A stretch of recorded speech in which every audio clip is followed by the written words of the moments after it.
Международный симпозиум «Аланика» подошел к концу. В здании научной библиотеки участники форума представили свои финальные работы на тему «Осмысленное действие». Каждый художник продемонстрировал свое видение темы, не ограничиваясь рамками стиля, будь то инсталляция, видеоработа или картина. Не обошел вниманием выставку симпозиума глава Северной Осетии Таймураз Мамсуров. Он отметил, что с каждым годом интерес к симпозиуму возрастает. Канал, как координатор, как куратор оцениваю на высочайшем уровне.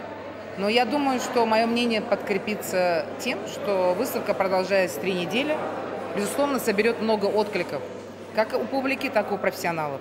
Сейчас только открытие, и это только начало. Обсуждаться выставка будет еще очень много, и будет проанализировано, и будет также издан каталог, в котором войдут описания работ, статьи критиков. И этот каталог будет распространен по всему миру с тем, чтобы это не было просто выставкой, это не осталось вот так, а чтобы имело как бы звучание надолго.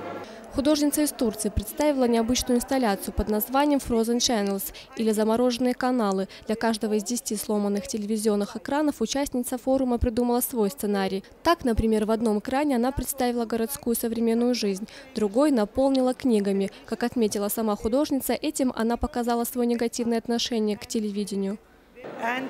В моей стране как минимум 5 часов в день люди проводят за телевизором и все познают поверхностно, в отличие, например, от чтения книг.